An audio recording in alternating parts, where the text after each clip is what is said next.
Welcome back to the GNM podcast. My name is Josh, and today we're going to be talking about the best marketing campaigns for video games, or at least some of the best, in my opinion. So let's get into it.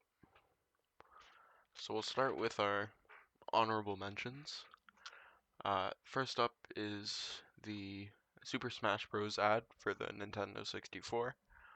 It uses humor to reach its main audience, so it opens with Mario, Donkey Kong, Yoshi, and Pikachu, like sort of frolicking in a field, just, strolling along, when suddenly a fight breaks out and everyone's, bonking each other on the head and, fighting, and sort of segues into clips of the Super Smash Bros.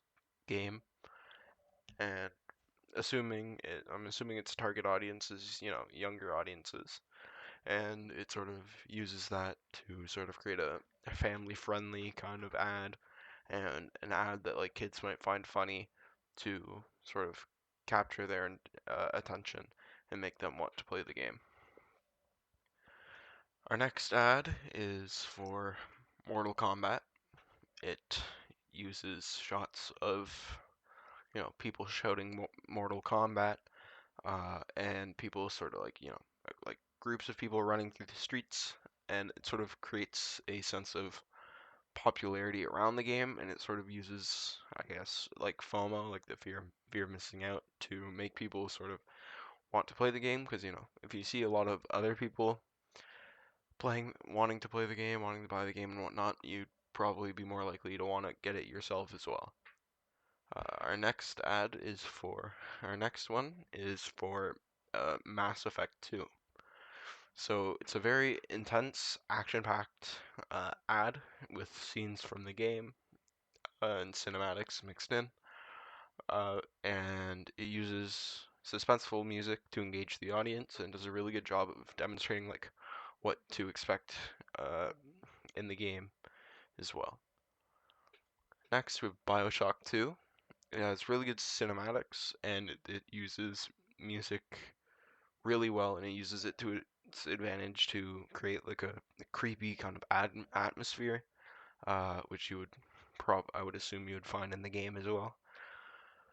Uh, it had a really sudden ending, so it sort of like the an enemy sort of pops in, and the main character, like it's in their perspective of like the main character, and you and the enemy kind of like dive into each other, and then it just sort of cuts to black, and then it shows like the Bioshock logo and everything, and it's that sort of sudden ending, sort of like it leaves you on like a cliffhanger, and it creates a desire to kind of want to see more and kind of want to find out more. So it does a really good job of using that to their advantage to create some hype around the game. Our next ad is Halo 3, and I found this ad really interesting because it's like it doesn't have any like actual scenes or anything from the game, which normally you would think would be like important. You'd kind of want to show that off, but you don't really need to, because the interesting thing with video game ads is you can't really just show gameplay, because you can't really advertise like how it feels to play the game and have a controller in your hands and control it. So you kind of have to display that in some wacky ways sometimes. Uh, so it's interesting. Halo 3 for their ad chose not to have any gameplay in it, and it was a um, they made like a diorama, I guess. I don't know if that's the right word, but it was like a bunch of action figures, sort of positioned, and it's so they're all still, and it shows like a group of soldiers that are kind of like losing a war to aliens. Um, and there's an alien holding the Master Chief, and in his right hand it just shows a close up of him holding a sticky grenade or sticky bomb. I don't actually know what the name for it is in the game. I can't remember, but he's holding that, and then it just sort of shows his face and cuts to black, and it just says believe. So it does a really good job of sort of displaying hopelessness and despair at the beginning, and sort of uh, has like, I guess the main point would be to sort of find hope when all hope is sort of lost, and it does a good job of showing that, and it intrigues the viewer because you kind of want to know what's happening that came up to the point, like of like what it's showing, where you've kind of the wars. It looks like the war is like completely lost, and then it just sort of it shows Master again. It shows Master Chief with the grenade, and it just sort of says believe. Um, but yeah, the cliffhanger again is used there, so it does a good job of using that to build suspense. And yeah, overall it was just a really good ad. The next ad I'm gonna go over is for Gears of War, and it's kind of similar to the Halo 3, except it's not still like it doesn't look the same. The overall kind of premise and what makes it good is similar. So the cinematics and the gameplay that it shows, well, I guess it doesn't really show any gameplay, I don't think, but it shows sort of the isolation, loneliness, and hopelessness of what's going on, because it shows the main character, and you don't really see anyone else. It just sort of looks like an abandoned town as he's walking through, and the music helps add to that sort of suspense. And it, it ends very suddenly as well, and it just sort of leaves the viewer really interested in wanting to know like what happened, how they got there, like what events happened to get to this point. And overall, it does a really good job of just sort of capturing interest in that way and making people want to find out more about the game. For my next ad, I'll do these next two together. So for Call of Duty Black Ops and Call of Duty Modern Warfare 3, they're two different ads, but they are very similar. They have the same premise. They both have the tagline for uh, like "There's a soldier in all of us" is I believe like the tagline that they use, and it just sort of the whole premise of the ad is that anyone can play the game, and they sort of display this in two different ways. Black Ops uses like a wide variety of like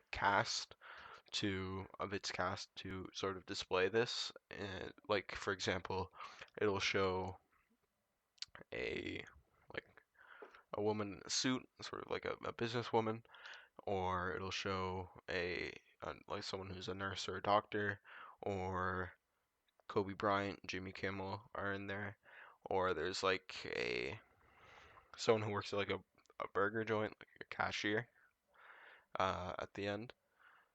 And the wide range of like actors and characters in the ad does a really good job of displaying like anyone can play the game.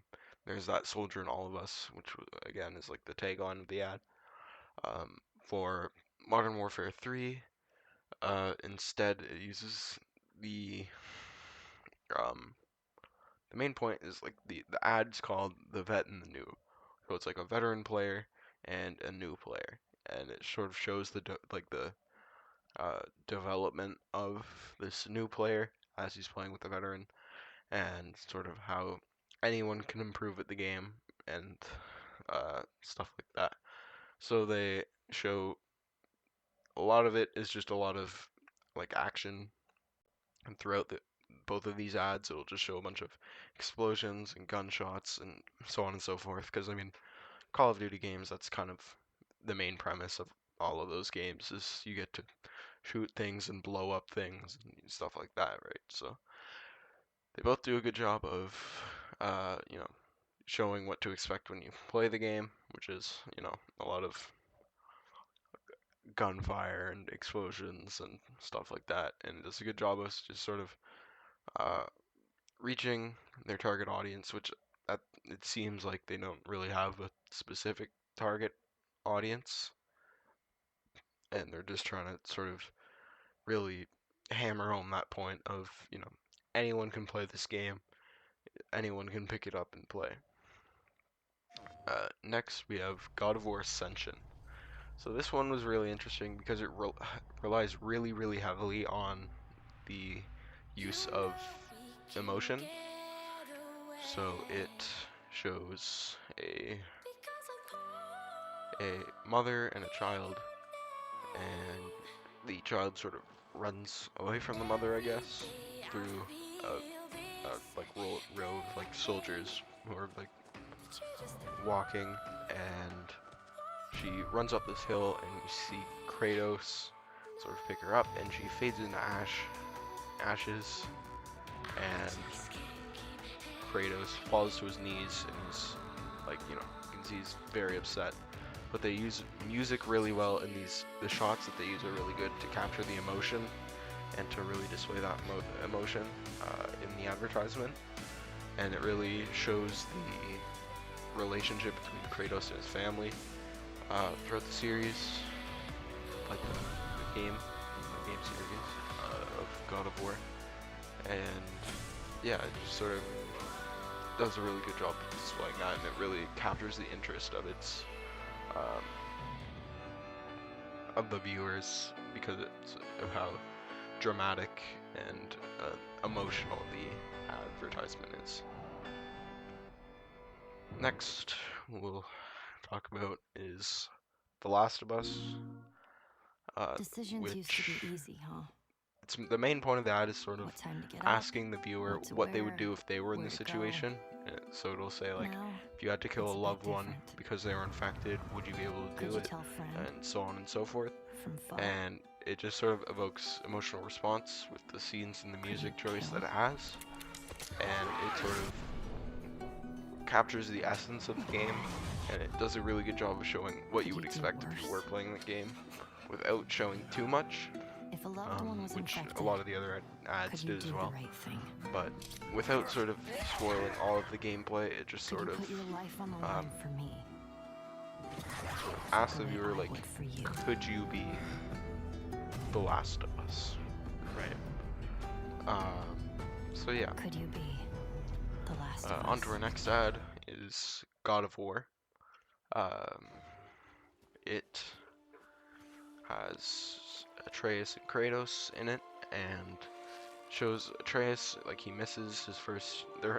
Kratos and Atreus are out hunting, and Atreus misses his shot with his arrow misses. Fight because the world makes us fight. And it kind of shows the progression of Atreus and Kratos. They're fighting people. Atreus misses again, so on. Forge into the unknown. It follows the arrow. Fulfill the promise we made. Eventually hits it, and you just see Kratos say, now again, No something like matter that. the darkness. And it shows the relationship between Kratos and Atreus. So when you play the game, they have a bit of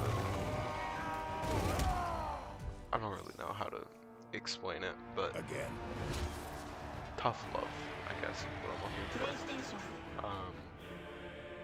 But yeah, the music is used really well as well to enhance the ad, and it shows the action throughout the game with like fight scenes and whatnot. And yeah, it captures the overall like sort of gist of the game, and it intrigues the viewer and makes them want to find out more about the game. For our last ad that I will be talking about is the Far Cry experience, which is a ad for or I guess a series of ads for Far Cry 3. So the series follows Christopher Mintz-Plasse, who is the actor who played McLovin in Superbad, and he sort of takes the role that of he's out on this island, and he and his cameraman are captured by Voss, who is um the antagonist for the game Far Cry 3, and it shows the sort of does a really good job of capturing the um, psychotic nature of Voss, who is once again the antagonist, the bad guy of the game, and yeah, I think their depiction of Voss in the series is really really good. Whoever the actor is did a really good job of doing that, and it has humor throughout the series as well, and it has a very intense atmosphere. Um, yeah, but it has a lot of things in it to reach their target audience, which is definitely young adults, teens.